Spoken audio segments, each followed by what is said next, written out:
But so Andy, to give people an introduction to both of our fandoms of Transformers, what's your history with Transformers?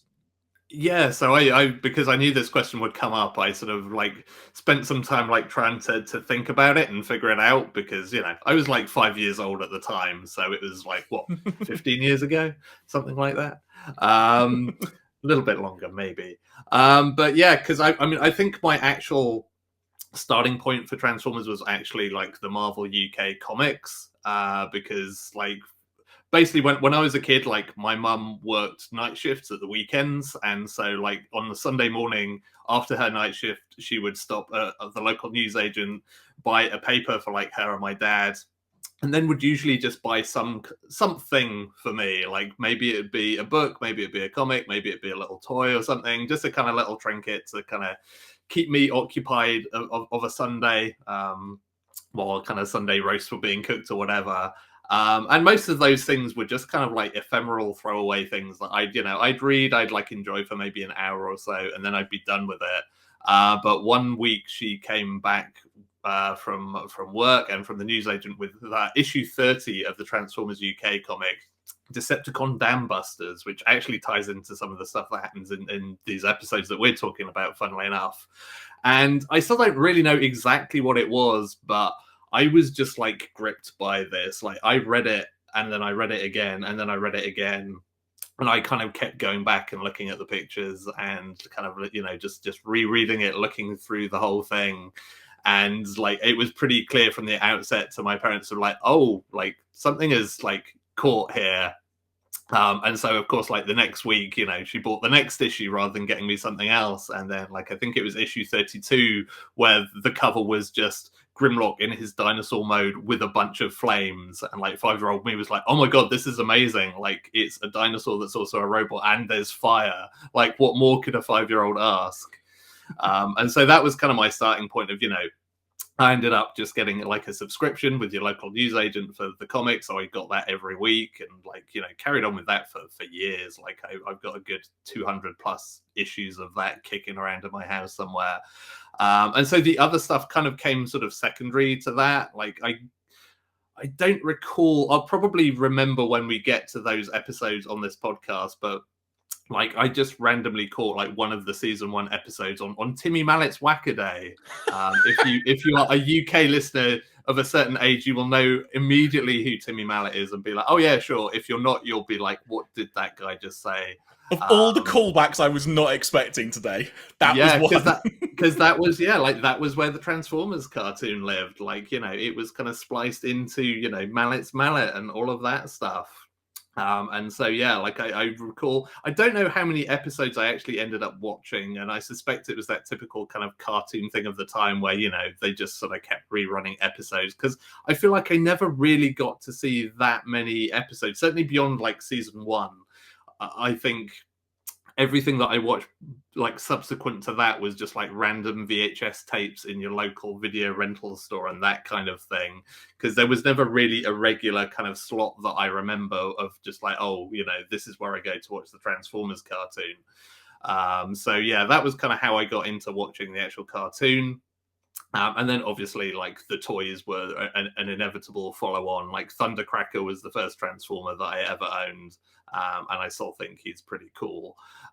So he gets quite a lot of play in these episodes as well. So it's all good. And so, yeah, like I just kind of ended up, Transformers was my thing. And like, for at that time, like it was the big thing as well. Like, all of my friends were into it to varying degrees.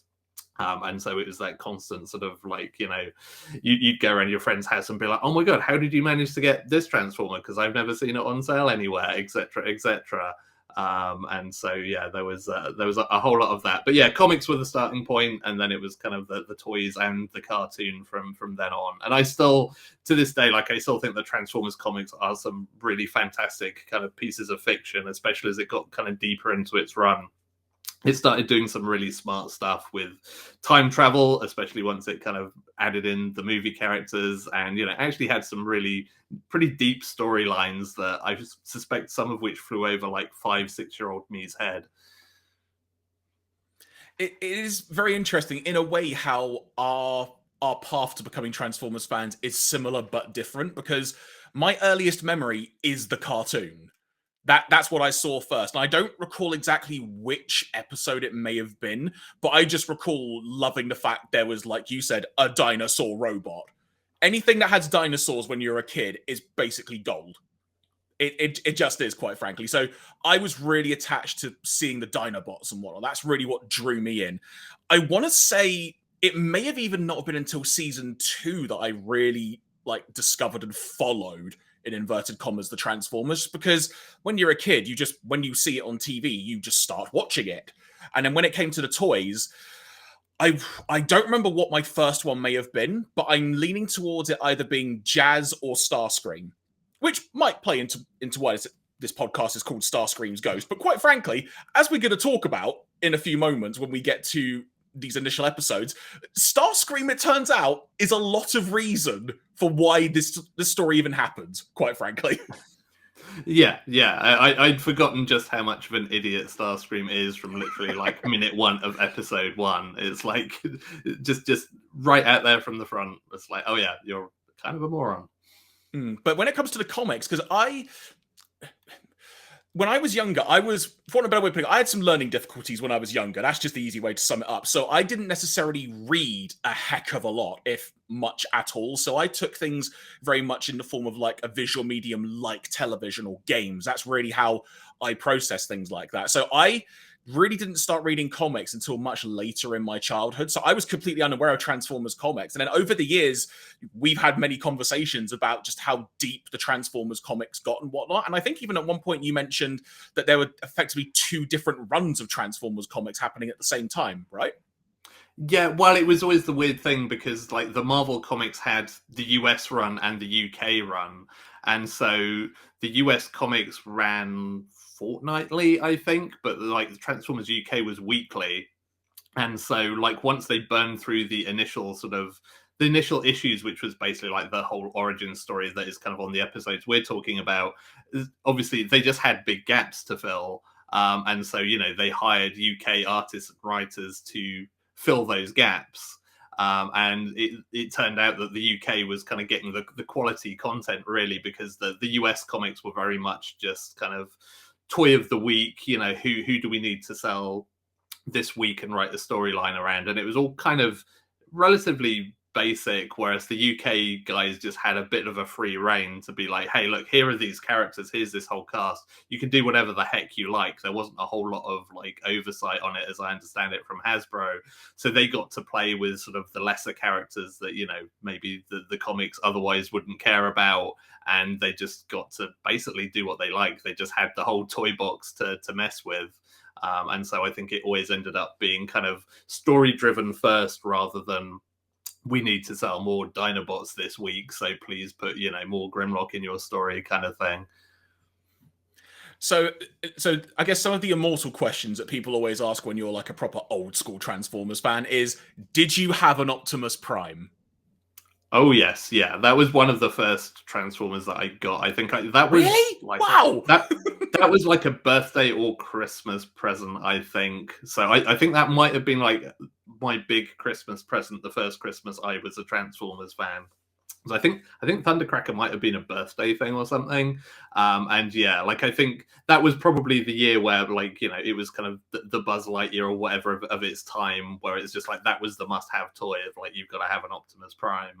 And so yeah, I got that pretty early on. I also got like the later on the sort of the reborn Optimus Prime, which completely fell for the marketing strategy of killing like your most famous character in a film, and then just now he's back, but he's got a slightly different design. So guess you've got to buy a new toy, and like fell for that one hook, line, and sinker. So I also have. I can't remember whether it's like the Power Master Optimus Prime I have, but it's definitely like the new design, the new look Optimus Prime as well. I honestly don't think I've ever had an Optimus Prime toy. And that's not for not wanting one, because, especially just calling it like this, when you're really young, Optimus Prime was the one. If you could somehow get hold of that, you were basically treated like a god in a school playground. Quite frankly, that's just the way it was. But I don't recall ever having an Optimus Prime. And just for whatever reason, I've never actually acquired one. I don't know why, quite frankly, Yeah. but Well, I mean that was the weird thing back in the day as well, and it's kind of hard to remember in this sort of era of like internet online shopping where you can buy something from anywhere in the world. And you've got Amazon, etc., etc. Like as a 5-year-old, like pre-internet kid, you know, the Transformers you could buy were completely limited to whatever your local toy stores bought in. And it was always like, I mean, I remember everywhere that I ever went on holiday as a kid, like my poor parents got dragged around all the toy shops just to see what Transformers they had and if they had any that weren't available in kind of, you know, my neck of the woods. And then, you know, likewise, again, you'd visit friends and you'd be like, how did you get a shockwave? Like, I've never been able to find a shockwave anywhere. Like, I'm so salty that I don't have a Shockwave Transformers toy. And it's just like I never saw them anywhere in any of the shops. And you know, it was very much. And there were some Transformers that I don't think actually ever came to the UK. Like it was just not worth the transportation costs and whatever other things they had to factor in to sell them. So there were some that just never made it over here. And so, you know, you were just kind of straight out of luck if you were a UK fan. And of course, you didn't know any of that at the time. It was just this weird gold dust thing of just like nobody can get hold of them, and you didn't know why. So it's kind of weird going back as a grown up and like seeing all the market economics of like, oh, that's why I couldn't buy this toy that I wanted. there is something to be said about the thrill of the hunt for toys was always such a good thing. There was always a great thing of just, for example, like I remember the toy shops where I grew up in North London. The main ones were Woolworths. There was a big Toys R Us. There was like a big shopping center that may have had like I'll just say like a you know not a branded toy store, but a toy shop there, kind of thing. Like that's sort of what I had to work with, and maybe like the odd sort of shop like a Forbidden Planet, but one that's like around the corner in a high street type deal, one of those ones. But back then, because you learn eventually, you could just ask someone, do you have any more out back? Might you have one of these in stock? You just took what you had for granted, what was on the peg in the shop. You didn't necessarily think there may be more. You just assumed that's all they have. 12 iron hides, I don't know, or something like that. Yeah. Oh, yeah. It was always so exciting, that moment when you walked into a toy store, like either for the first time in a while, or if it's like the first time you've been somewhere again, if you're like away on holiday or whatever, and just be like, what are they going to have? And more often than not, it would end up with like disappointment of just like, oh, it's the same as like the other stores. But yeah, like occasionally, I there were definitely occasions where there wasn't, I couldn't afford, like I hadn't saved up the pocket money to buy one, and my parents were like, well, we're not we're not just buying you Transformers like just like that. There were definitely like visits to toy shops that just involved like 5 minutes of me just holding a Transformer, just looking at the box, just peering through like the Perspex front, being like, oh, that looks really cool. And like maybe one day it'll turn up somewhere else, and then just like saying a sad goodbye to it and never seeing it again. Yeah, I think the Transformer I always wanted an original of, and I'll never get one just because there's so much at this point, but I always wanted a Soundwave. That was the one. Like, cassette players are my jam in general, but just there was something about the fact it was almost like a 2-in-1 or a 3-in-1 Transformer because you had the tapes as well. It was just such a cool thing, and Soundwave is still to this day one of my favorites. Yeah. I had a friend who got a Soundwave, and yeah, like there was a very definite like love-hate relationship with them from that point forth, of just like, I can't believe you have this and I don't, but also you have this and I can come around your house and play with it occasionally, so I guess that's okay. Weirdly, the one for me was Wheeljack. I never managed to find a Wheeljack anywhere, and I love Wheeljack's design. And like I love both his robot modes and his car mode, and it's just like I never got a Wheeljack, and that's my sadness, I think.